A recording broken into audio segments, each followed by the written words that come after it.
दोस्तों नमस्कार। आज हम पढ़ेंगे हिंदी व्याकरण में संधि ज्वाइनिंग।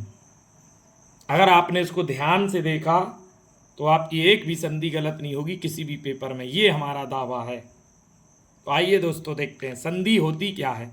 सबसे पहले थोड़ा सा यहाँ देखते हैं संधि। संधि संस्कृत भाषा का शब्द है, इसलिए इसे तत्सम बोलते हैं। क्या बोलते हैं? तत्सम। दो प्रकार के शब्द होते हैं, एक तत्सम और तद्भव।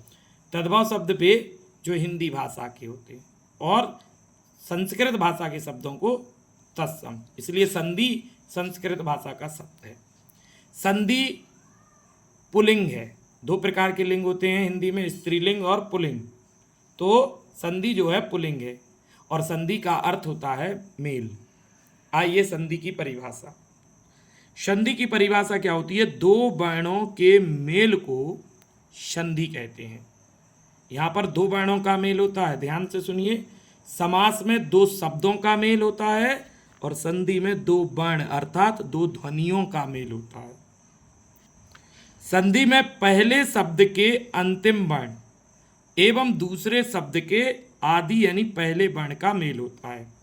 मेल किसका होता है? जैसे कि देखिए आप, एक शब्द लिखा है देव, दूसरा शब्द लिखा है आलय।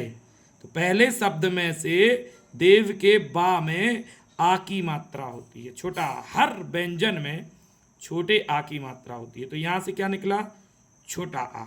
देखिए पहले शब्द का अंतिम वर्ण और दूसरे शब्द का पहला वर्ण आ, तो ये आ निकाल दिया। तो छोटा आ और बड़ा आ मिलके बड़ा आ होता है, यानी आ। तो देव में क्या बचा भैया? देव, वह आधा बचा है, प्लस आ, दोनों को मिलके प्लस, और आलय में क्या बचा था? लय। जब हमने बड़ा आ की मात्रा वा में लगा दी तो देखिए बड़ा आ हो गया, देवा, और यहां बचा लय। क्या हो गया? देवालय। इस तरीके से संधि में पहले शब्द का आखिरी वर्ण का मेल होता है और दूसरे शब्द के पहले वर्ण का मेल होता है। आगे देखिएगा नेक्स्ट, संधि के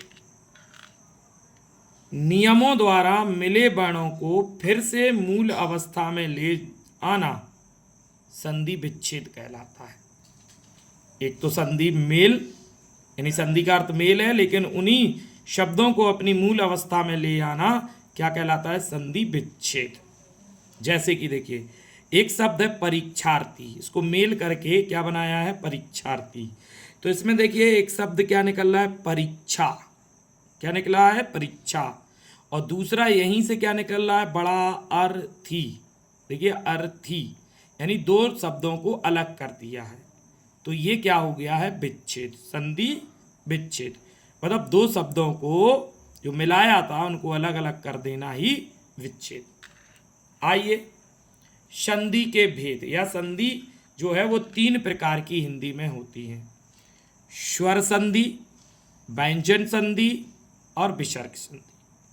स्वर संधि 5 प्रकार की होती है, यानी स्वर संधि के कितने भेद होते हैं? 5। व्यंजन संधि में नियम चलते हैं और विसर्ग संधि में भी नियम चलते हैं। विस्तार से इनको आपको समझाते हैं। स्वर संधि, पहली संधि है दीर्घ संधि, दूसरी संधि है गुण संधि, तीसरी संधि है वृद्धि संधि, चौथी संधि यण संधि और पांचवी संधि है अयाति संधि। ये सब के सब स्वर संधि के ही भेद हैं, 5 भेद: दीर्घ, गुण, वृद्धि, यण, अयाति। इनकी विस्तारित चर्चा आपको अगले वीडियो में हम करेंगे। फिर है व्यंजन संधि। देखिए व्यंजन संधि में नियम चलेंगे। जैसे पहला नियम क्या होता है? वर्ग के पहले वर्ण का तीसरे वर्ण में परिवर्तन। हमने आपको स्पर्श व्यंजन बताए थे। हर व्यंजन में, हर स्पर्श व्यंजन में जो है आपके 5 वर्ग थे: का वर्ग, चा वर्ग, टा वर्ग, ता वर्ग और पा वर्ग। तो उसमें एक वर्ग में 5 वर्ण थे, 1 2 3 4 5। तो यहाँ क्या होगा? वर्ग के पहले वर्ण का तीसरे वर्ण में परिवर्तन होगा। दूसरा नियम है वर्ग के पहले वर्ण का 5वें वर्ण में परिवर्तन। उसके बाद हम छा संबंधी नियम भी व्यंजन संधि में पढ़ेंगे। ता संबंधी, ना संबंधी, मा संबंधी और शा संबंधी नियम। इसके बाद आती है विसर्ग संधि। इसमें भी नियम चलते हैं। विसर्ग का ओ हो जाना पहला नियम, मतलब जहां विसर्ग होगा मेल करेंगे तो उसकी जगह ओ की मात्रा होगी।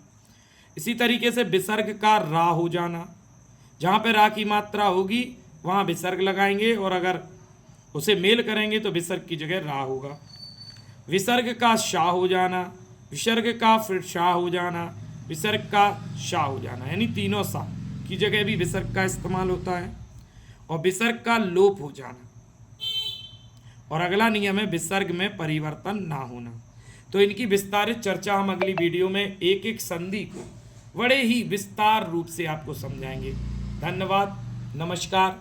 आपको वीडियो अच्छी लगी हो तो लाइक करें, सब्सक्राइब करें, बेल आइकन जरूर दबाएं, जिससे नई वीडियो आए तो आपको तुरंत पता चल जाए। जय हिंद, जय भारत।